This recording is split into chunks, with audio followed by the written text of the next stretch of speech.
Welcome back, everybody, to Sandy Lost, the podcast that is now on Chapter 5. How many chapters? We'll see. 100. 100. So, and you guys thought I was going to forget my prompt that I was going to say last time. It's hard to forget the prompt when I have literally the mountain of cardboard boxes next to me. The cardboard of cardboard. That's what you were going to say. Yep. I know what I was going to say. Yeah, I've been ordering. Well, it started off with just I want a turntable because I've been holding onto these records for too long and I haven't listened to them. Okay. Nice. And then my monitor died. Oh. So then I replaced the monitor. To where that led to clothing ripping and getting destroyed, so I had to upgrade that. Oh gosh. Or just get new ones. And then I found out this past Sunday that apparently my router is old enough to go into high school. So that came in today, and my internet works really nice now. Yeah. Isn't it amazing when you actually have the right equipment? Yep. So I have a big collection of boxes, and then the other thing is like my blender. I think that's about to die, and so I'm like, oh, this will probably be the time to get it since it's Black Friday month. Black Friday month. It's so true. What is even happening? Well, you see, the thing is, they spend the entire month and a half prior to November slowly letting the prices rise so that they can drop them back down to normal prices in November and call it a sale. So annoying. And it's the whole month long, so you can just keep buying stuff all month. So annoying. Yep. So I don't know. I just want a blender that I can not have to sit there and hold the button to run at 5 o'clock in the morning. Need one I of would those, also like, prefer one fancy Bluetooth capable ones that you can just I don't control from your phone. I don't need Bluetooth because I still need to get up and load the dang thing. But it it's has like a time. You can get one with a timer, load it before you go to bed, and the blending will wake you up. Yeah. I just want a blender that doesn't sound like 1,000 gerbils like strangling each other to death. Like that's all I want. I want one of these nice quiet ones. Yeah, I don't think that's possible. I want a quieter one. No, it is possible. You just have to spend a lot of money on them, I think. I'm looking at it right now. That's right. I'm talking quiet, about you. Quiet blender. I'm jealous because there's this person on TikTok that I see, and all she does is make food, and it's just like doesn't talk. It's just all kitchen noises, and then like every once in a while, she has this fancy blender that shows up that is like a dial. I have no clue the brand because there's no brand written on it. And it just goes and just like, and then it's just like, I don't know if you're editing the sound, which is a high chance, but I also like the fact that you just click and then you walk away. Where I'm sitting there, I'm just like, like for 3 minutes, and I'm like, I hear all you guys doing the premarital sex. I can run a blender at 5 o'clock in the morning. See, there you go. On the blender subject. That got Elizabeth. on the blender subject, I've so many things. I spotted the Ninja Creamy, which makes The what? It's called Creamy. It's you basically. I love the Ninja Creamy. I want one so bad. So I saw James Hoffman does Coffee YouTube did a review of the Creamy versus a professional tier like restaurant level soft serve maker, and it apparently performs really, really well, and it looks fantastic. I hope it does for that price. Honestly, it's not cheap, but it's not like a stupidly crazy price either. It's have them at also Walmart for, like, unfortunately 180. giant, though. They have one for 180. I feel like think usually it's- they're in like the 200 to 300s. The 7-in-1 version is currently at $199, and I want to say I saw it Oh, that's under not bad. 180 at Walmart, but I'd have to actually Okay. look again. It's real big though. It takes up like half your counter. I mean, it has to have a pretty beefy motor to be able to cut through basically an ice block to turn it into soft serve. To Yeah. be completely fair, anything takes up half my counter. I mean, that is true for you. You have to have a counter first. So then it would actually take up your entire counter. Let's be clear. You would have to set up a little pop-up table to put it on.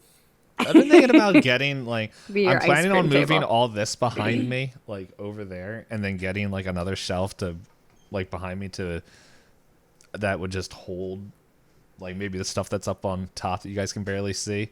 To have it be more of like a nicer looking background because I'm planning on moving my TV into my bedroom, so it might be used.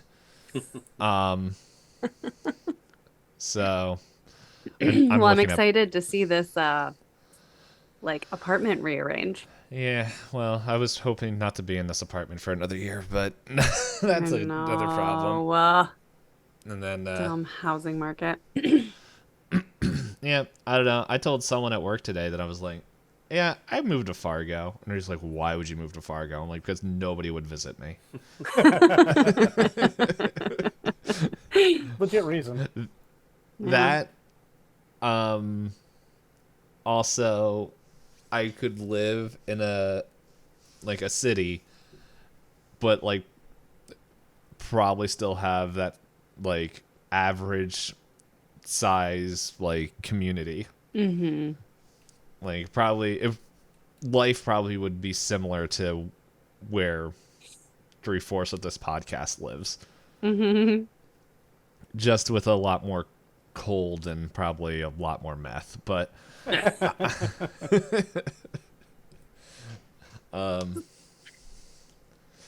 so I also wouldn't mind moving to Maine, but then people might want to visit me. Nope, I mean, if I'd you be move- out. If you move to Maine, then you got to watch out for all of the Stephen King monsters. Or they all have to those live watch up in out that for me. neighborhood. It's true. Go to Minnesota. Is this a bad time? Is that a bad time to reveal that I'm the turtle god? Oh, you're not current? Sure. Get on my back, you civvies. More things not to share at church? I don't think any of them have read a Stephen King book. To be fair, I never finished one. There's so many try- good Stephen King books. I have one behind me. It's right there. The You Shining. just can't get through them. Yeah. I know. I started reading this one book, which it's pretty neat, called The Scarlet Alchemist, and it's like Chinese Full Metal Alchemist. Oh, interesting. I'm only like a couple chapters in. I was trying to listen to it today, but I wanted to get through a couple podcasts I was listening to. But the old guy at work kept talking to me, and I couldn't get through that. That's the worst. Well, Yep. So I'm like, okay, buddy. Yeah, no. Like- It's a fun thing when I see that I only have like a podcast that's like an hour long, and I've been at work listening to it for about 3. Yeah. So, That's brutal. you know, it's also brutal. Dead people. Hey. So, Wow, we're starting off. yeah. Yeah, so pretty much if this is your first chapter, you know what, this probably is a half decent point to jump on because everybody here is True. generally new, Yeah. character-wise. So, I'm trying to think how I want to do this. If we want to just share like occupation when we introduce your characters, because I really only know, like today I found out the other 2 characters' names. Listen, do not throw our underpreparedness under the bus here, Dave. I was saying that you guys Gosh. are being extremely secretive, but hey, if you feel yes. if you feel All part that of our master plan. yeah, any poop. I totally didn't Yeah. spend a bunch of time on the weekend working on my character just so I wouldn't be behind. To be fair, Knight's the only one that kept asking, "Can you give us character sheets?" And I'm like, "Oh, I completely forgot to do that." So like when I asked like, "Hey, we good for Tuesday?" "Yeah, can we get character sheets?" Character sheets. I purposely did not open. I saw it on my phone and did not open it, so that way I would still have the alert when I got to my computer. Nice. But when I looked at it, it was going to work on setting up the character sheet for David. It's like I look in the and roll 20 for it. It's like, well, still don't have a sheet there. Well, I guess I better print one so I can go at least work through the process and get it Oh together. my gosh, you are way more dedicated than I am. Yeah, well, Knight also had the opportunity to make multiple characters in multiple of my games. Yeah, I still haven't heard from another player on Shadows yet on whether their character is going to continue. Completely signed. I'll throw this player in there. Could you imagine Hal in this game? I think It's pure I think chaos. some of you guys played with Hal. Pure chaos. No. Josh and Nate. Yeah, played I with was gonna Hal. say. I feel like You he's guys played with J2. Yeah, we've Yeah, we've yeah, watched yeah. Hal on some stuff. Yeah. Okay. Yes. Yeah. I was gonna say. I feel like there's To be fair, Hal, the Josh Nate Hal group is a very good group. Yeah. Like it is a very humorous group. I think Hal could do really well in this podcast as well. You just have to rein him in and direct him a little bit to get the right vibe, Yeah. to get the right Hal. get the right out. But I don't know. I also think Hal likes the. By the way, anyone wants to check out Halios or the Indie Buffet? He does a bunch of stuff. He's also like super busy. Yeah. That's the problem with like having like a bunch of streamer friends. And I'm like, I would love to do project with you, but y'all be busy. Yeah. Not to say that John and Elizabeth aren't busy. They have different busy. Yeah. We have our Any You have a poop. different kind of busy. Hey, you guys want to hear a new song I downloaded about 2 minutes ago? Yes. That's right. Now we're getting closer to the modern era. I don't have to play. Ooh. I don't need to. I can start adding a little bit of electronical stuff in the music, and Nice. it doesn't yell in my brain. electronical. Electronical. Yep, it's the technical term. Yep.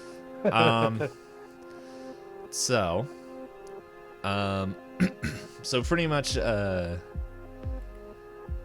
let's just open up the scene here. Like, it's pretty much like it's black. We have like, pretty much we see, 3 people riding in a car, just driving a car up through the woods. Just a nondescript area of what is like where they're going and everything. Let's see, real quick, who has the best drive? Ooh, I actually have some in Drive Auto this time. Mm-hmm. Let's see. Good. It's not David. I've got I don't have to do all the drive rolls this time. Yay! I have 30. 30. So it's me. Yeah. All right. Yeah. Okay. So, It's my We actu- tiny little body, like pulled all the way up. yeah. So we see Sit on books. we Are you a super moving short to- character as well? Yeah. You guys are moving ahead. Wait 1 sec. Well, we're get- painting the scene. Yes. Well, I was gonna say I just wanted to know who was driving because it was gonna determine who the character. It was gonna determine where the character I was introducing was sitting. So Okay, well, I'm driving. yes. So pretty much like our camera like catches up like as it's going through the road. Like it's like one of those side. The camera's going alongside of the road as like we see like some snow kind of piled up on like a cleared road, and just it's got like that muddy snow on there. Not enough to make it like extremely dangerous, but you're in the mountains and it's a little bit or at least in the heavily wooded area. But the camera kind of comes up and looks into the the rear passenger window behind the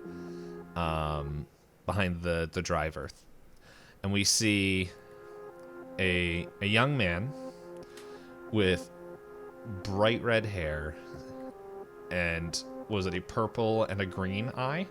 Just blue eyes because I couldn't Blue do. eyes. I wanted with the Okay. with the AI Just making generation. sure. Yep. So with like just icy blue eyes just staring out the window, and we hear like kind of the background just like crying, like a child crying, as we have it shift to black as pretty much we have a date that says let me find it. Why can't I find anything when I need it? That's lovely.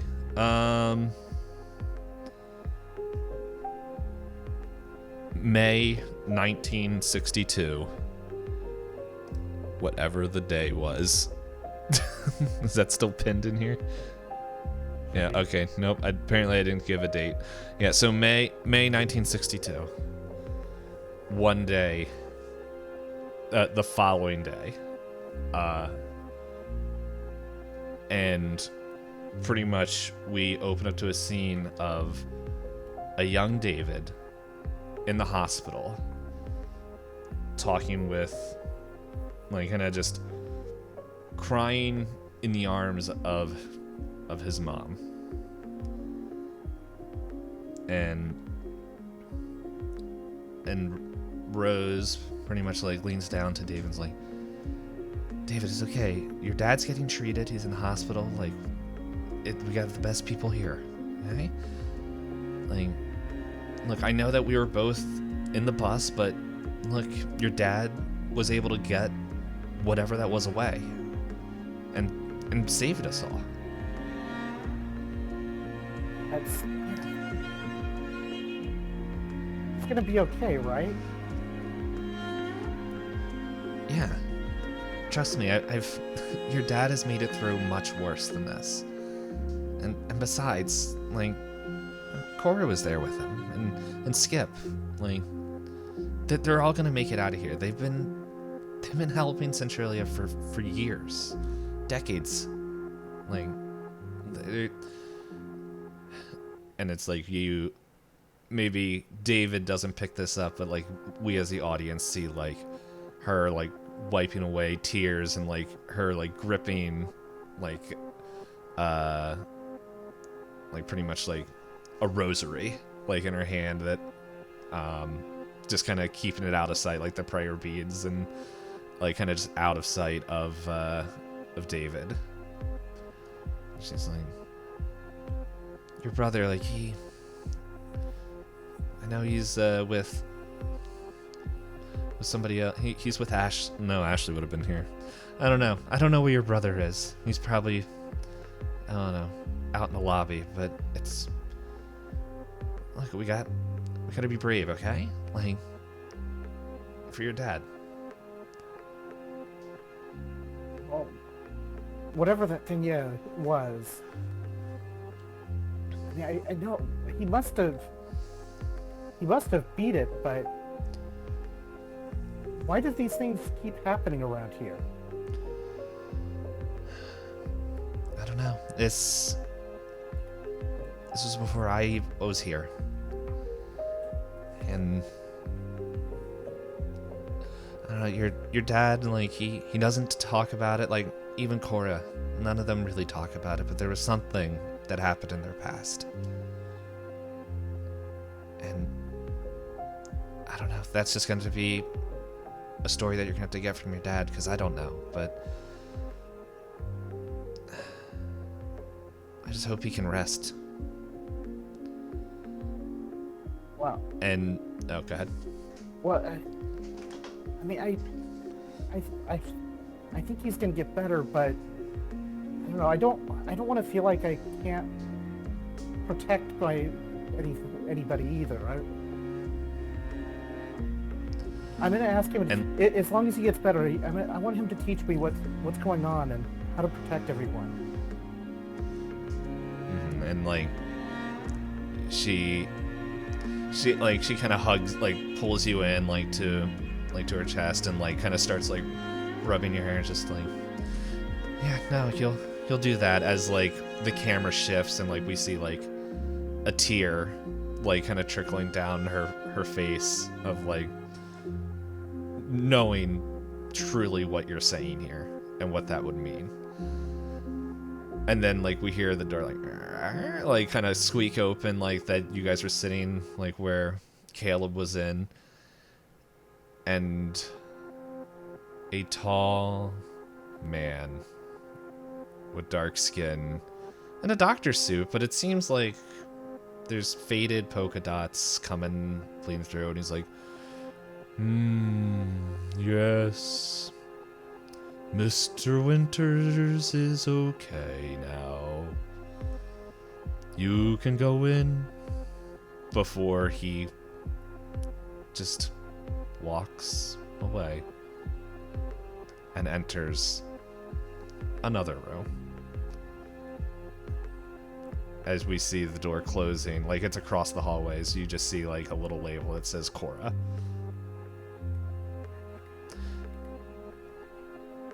And we're back in the car. And yes, I know I'm getting questions about that later. The wide eyes of Cora. We don't know what state Cora's in. Yeah. So,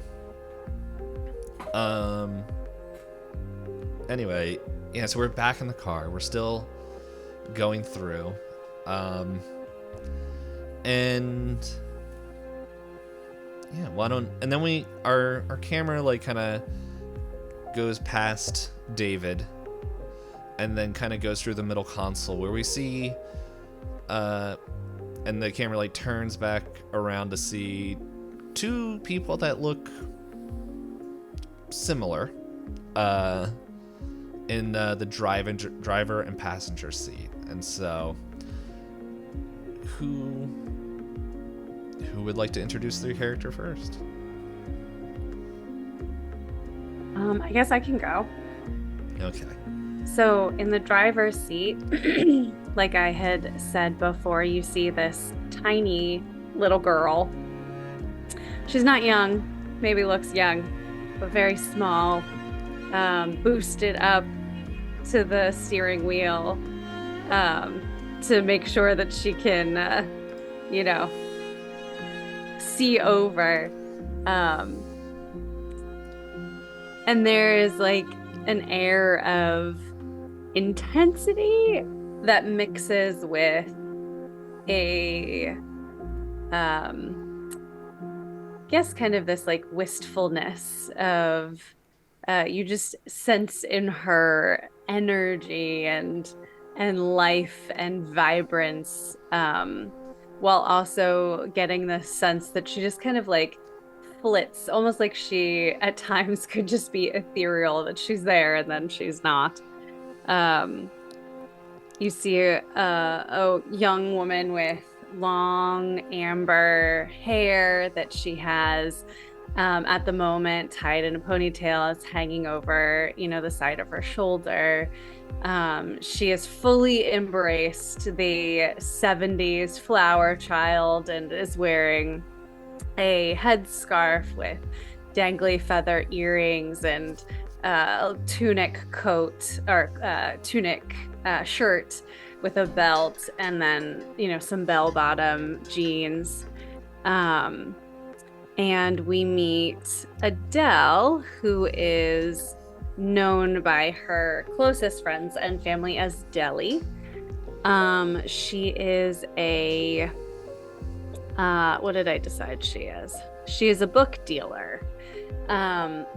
So, or at least that's where she has come from. And she had started building for herself a network of people and sources and interested parties who would come to her to find unique things. So not just books, although that is part of it, but trinkets and antiquities. And she was drawn to this kind of role in this job because she is constantly seeking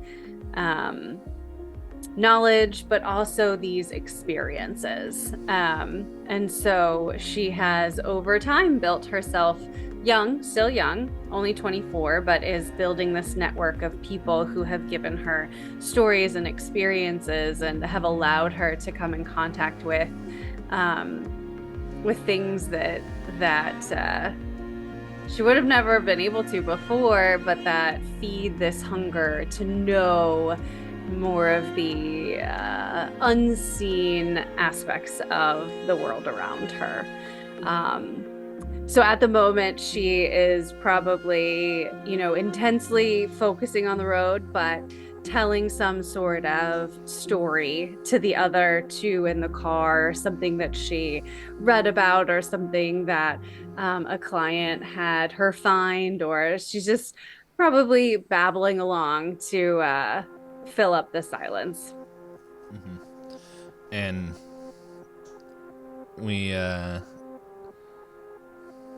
don't know, because you didn't give me a ton of stuff, so I'm trying to think of something. Well, how about that? We're gonna fade back, and it's gonna say 3 years earlier, as you finish collecting some of your books. I'm guessing you work in a bookshop or something. Yeah, she has a small. What town or city are you based in? That was a question we should have asked you off table. So you want to say Philadelphia? I was going to say, if I would imagine somewhere close by. So here's a potential connection that would kind of connect them in a little bit anyway. So Sarah is a book dealer in Mount Carmel that's relatively close to Centralia.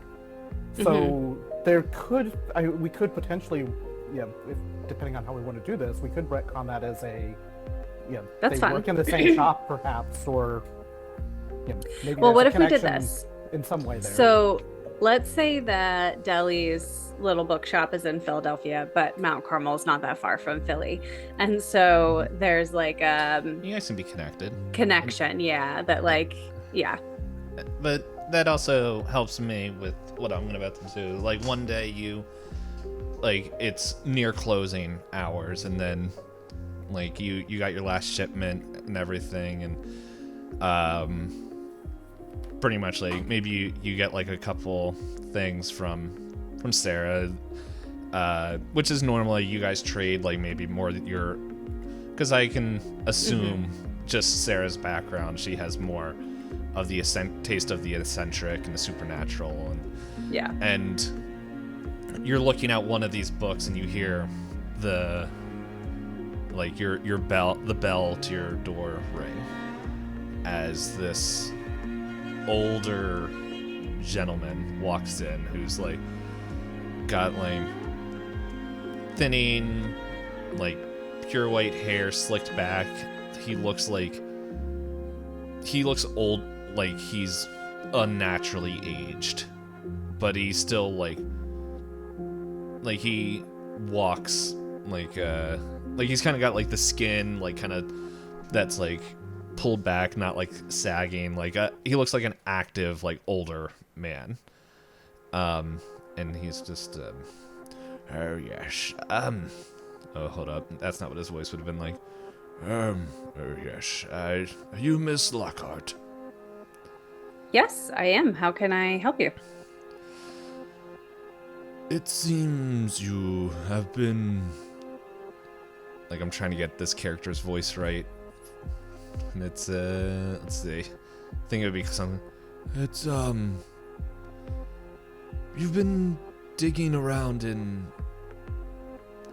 some interesting things.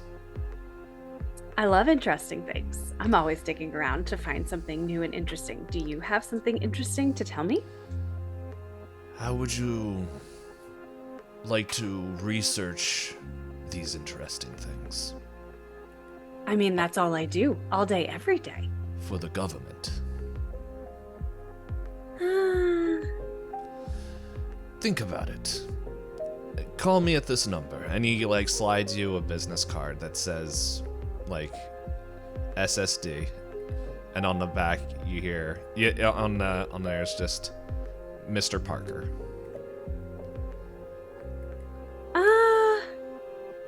Mr. Parker, I think I'm gonna need some more information. To say it's very much an invite only kind of thing, and I can't share too much information, but if it makes you feel any better, your brother, we've already talked with him. What did he say? You know my brother?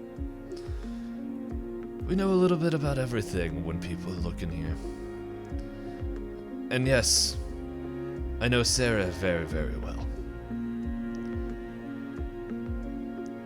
If you need something checked by, give Sarah a call. Tell her Charles says hello. She'll know. I'll come back in a week. You see Adele, like, go to pick up her phone. She's like, Yes. gonna call Sarah right away. And I'm trying to think. It's been a while, but like as a little reminder, this is Charles from... Yeah. Yeah. So I'm like, I don't think we ever said his last name on camera. So it's just... I had to look it up. I'm like, what's his last name? I wasn't positive until you said his first name, but Yeah. it's like, would that be Charlie? Yeah. And so... But he invites you, and we fade back, and as to like the whatever story that Adele is sharing is just like we turn over as like we kind of hear that like the muffled audio thing that's going over as we yeah, like the Charlie Brown. As we see, well, John's new character. Yes, so sitting next to Adele is her twin brother, August Lockhart. August is, he goes in the same way that Adele goes by Deli. She calls him Augie. But he really only lets her get away with that. Everybody else, he pretty much requires them to call him by his actual name. August is a laboratory assistant. He's very entrenched in the sciences. He believes science is the answer to everything. All problems, all issues have a scientific solution. It's just a matter of finding it. So he's very steeped in sciences.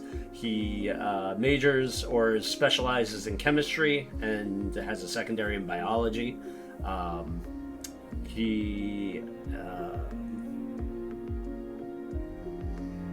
there anything else? He has a kind of low view of his sister because of the things she's chosen to go into, the field she's gone into. He has a very high opinion of scholarly work and, studies, and she did not go that direction. So he's constantly trying to prove himself as the better of the two twins because of his learning and knowledge that he has. Okay. And like, I assume like you're kind of also just staring out the window as your sister is just talking to him. Yep. For never ending. Prattling. And like we have like you fade to black as well as we see like on the bottom, like they're like 3.5 months earlier. Sorry, not 3.5 months, 3.5 years earlier. I said months and I meant years. There's got to be time for the SSD training.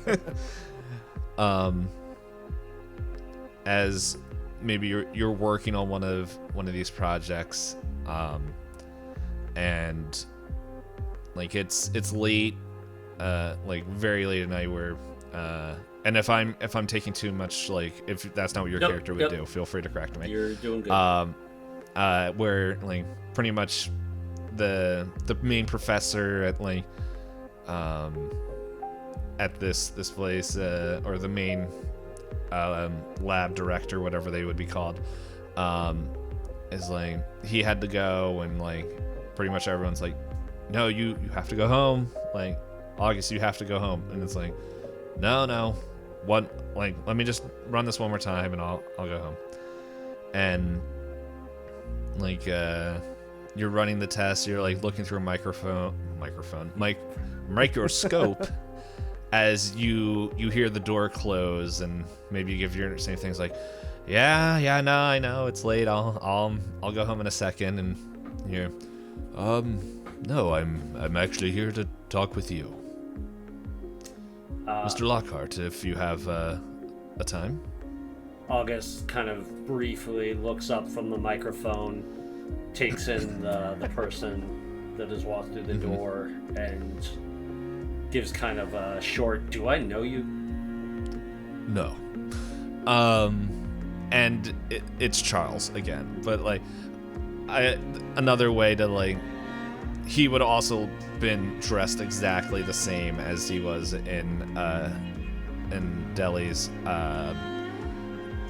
flashback, where he's got like the suit, like black suit, black tie. He's got like this almost like super dark trench coat. He's got gloves on his hand, and he actually has a cane as well. Like all this stuff, like I forgot to mention it in there. So it's just like very like eye-catching and abnormal. And he's like, now your research is interesting to me.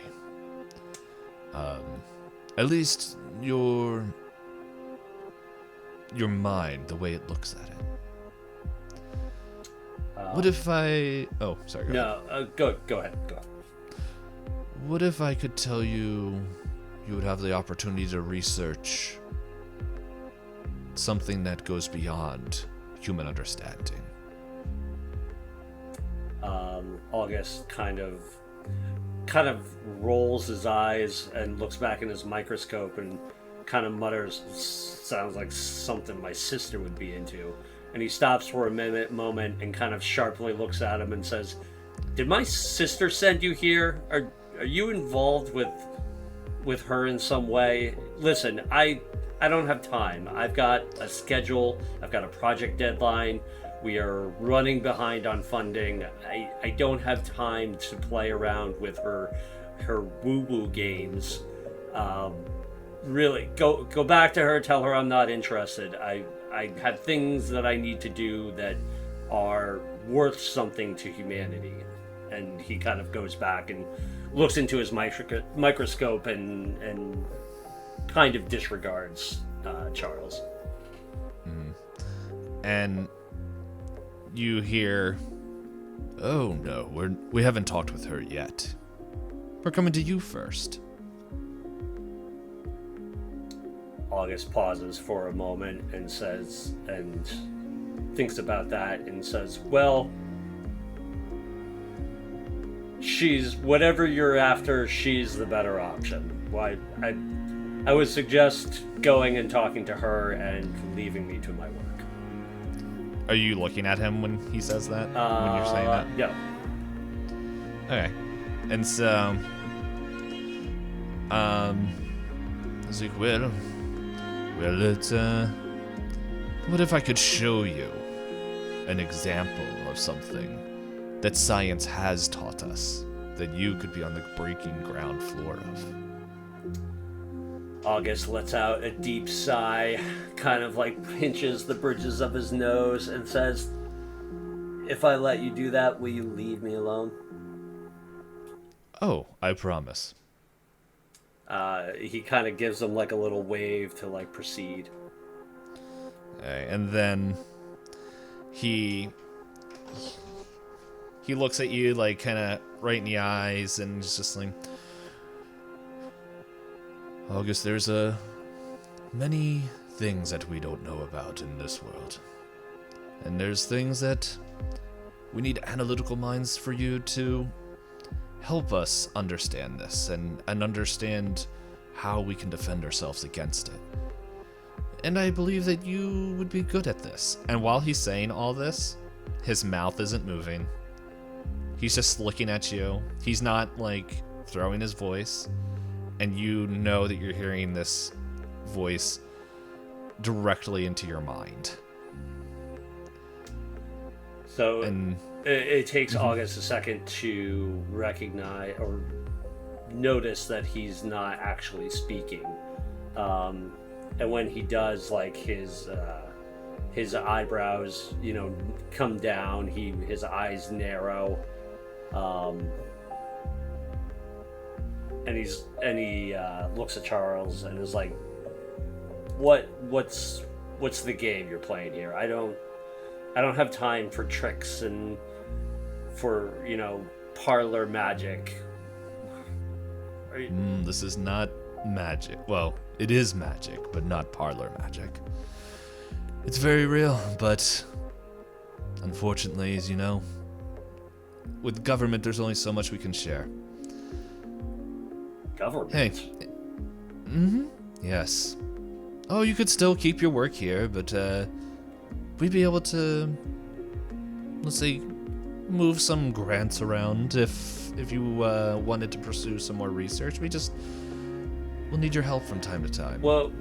So you're the government offering to fund my research if I come and look at your mystical happenings occasionally.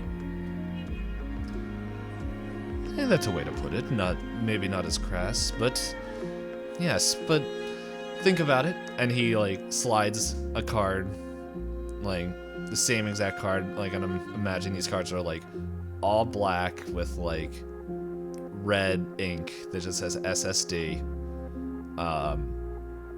Mr. Parker, and then like his number, and he's just give it a few days.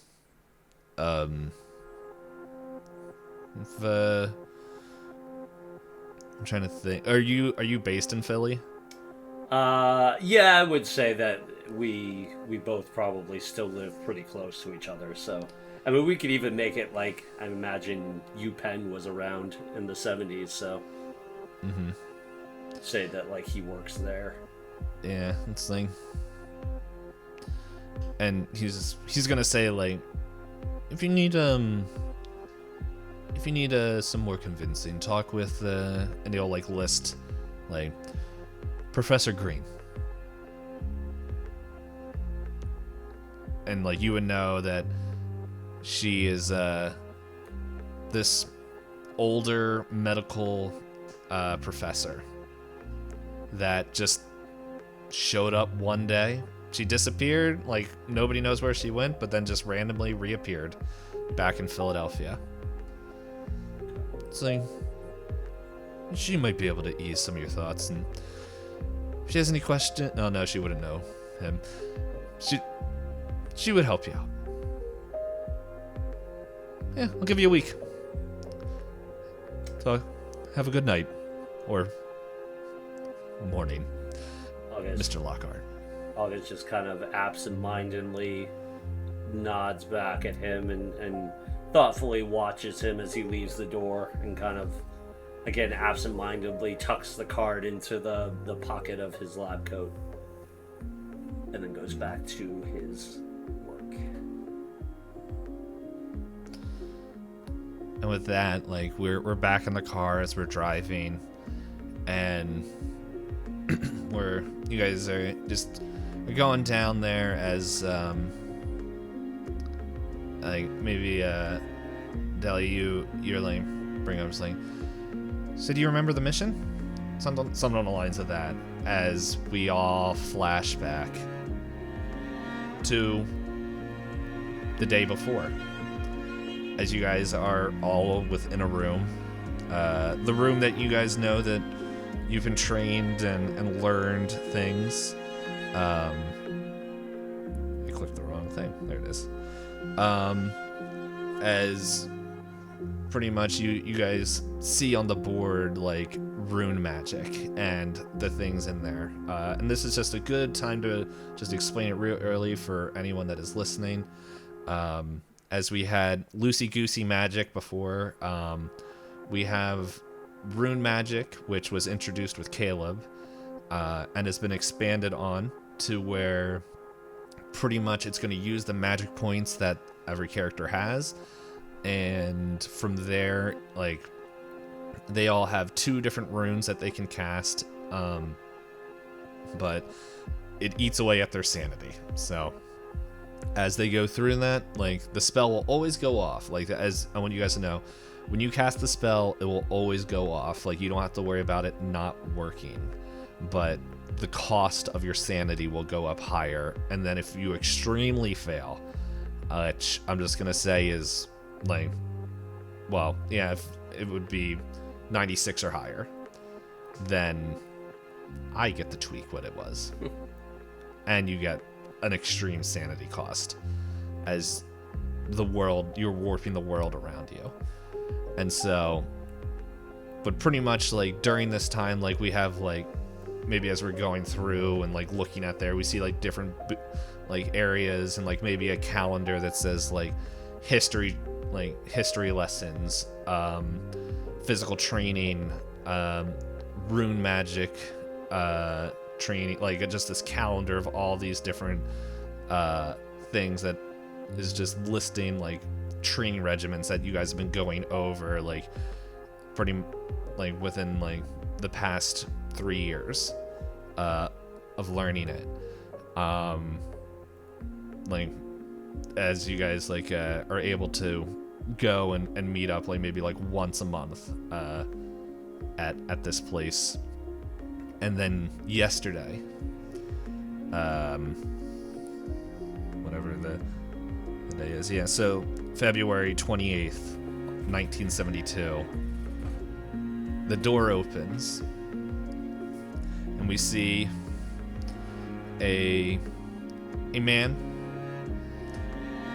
just shy of 40 years old in a black suit, everything. He's got kind of messy, scraggly hair, kind of like a 5 o'clock shadow, like not the normal government dress code, in a brown, heavy-looking trench coat, kind of balancing a knife on his finger, as you guys all know him as Mr. Richmond. But he always tells you, call me Tim. As he looks at you all and he's like, well, it's been a couple years, but you guys, I think you guys are ready for your first mission. So, pretty much, you guys will be able to contact me, like, here's, if you guys need to, but pretty much where you guys are going, it'll be difficult to contact me, to say the least. We are sending you to an abandoned town. Sorry.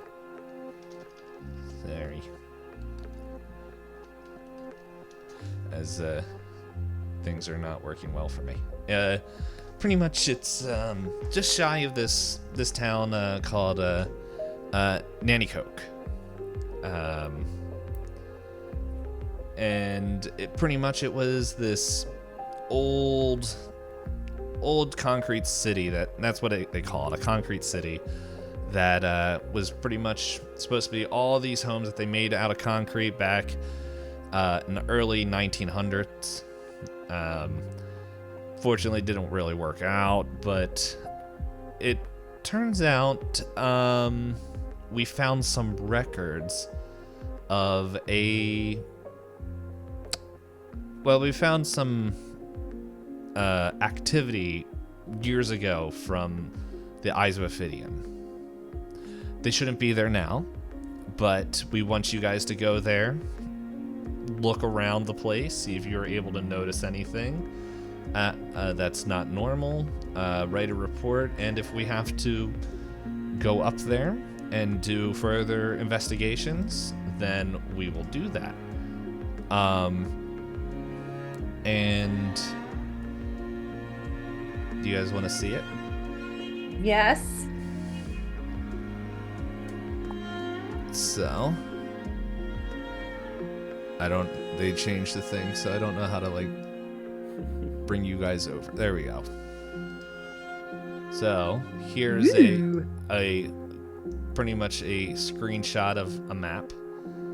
The dot on here, which is pretty much in the middle of these woods, is this abandoned city.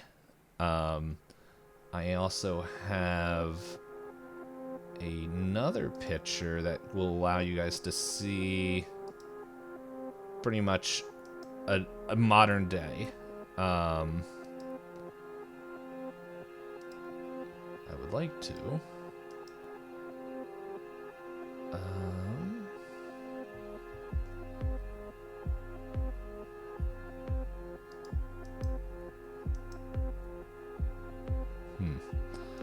I wanted to put this in the journal. Let's see. I can probably do this. Yeah, so pretty much, oopsie. If anybody at home wants to look at this, you can look up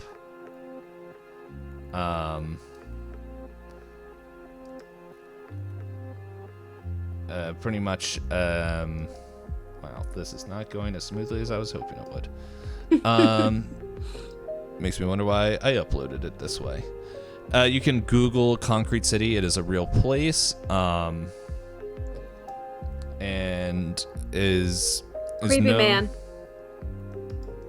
Oh, there's Yep. lots of men What? in the Google. There are people. Oh yeah, no, people go and Graffiti. yeah, there's a lot of graffiti here. There's a drone site. It is a real location there, but it is known for people to go and visit and kind of urban explore. I think recently, due to just there's chemicals from the area that don't make it extremely safe, but it is a place that you can Google and look up and view. But a lot of the pictures now are, yeah, very much been tagged, and yeah, this is funny. This Google this Google sheet or the map that you posted here, that there's definitely people. But this would probably be what it looks like without the graffiti, and probably a little bit more together of just snow all over the ground, and just the trees kind of like without their leaves and everything. These kind of small huts. You guys, they would know that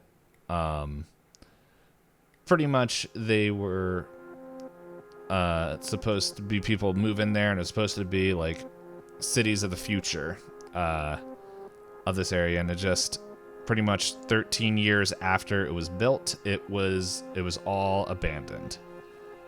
So in 1924, they were all abandoned. And so, but yeah, but that is your mission from the SSD, to go and explore this location to see if there's any remaining signs of the Eyes of Ophidian. And with that, we'll see you all next week. Oh boy. Here we go. Getting right in. I wasn't able to traumatize anybody yet. Not yet. So it's gonna be a slow burn. Mm-hmm. I don't know. A lot of having Theodore show up. Ugh. Seriously. I was waiting for you guys to ask, and then I remember he technically did show up in the last chapter in during the scrying, but he didn't like physically show up, and I was gonna be like, he could have been there. You just may not have noticed. I didn't ask all my usual Theodore questions, Yeah. but now I have them. Like, what has happened to Cora? Did Theodore kidnap her and she's now with Percy? Yes, because he wants a burned corpse collection. Oh. Anyway, now On I'm that just note. now I'm just sad. Yeah. No, that's not confirmed. But anyway, join us next week as we explore the Concrete City. Thank you guys. See you next time. Bye. Bye.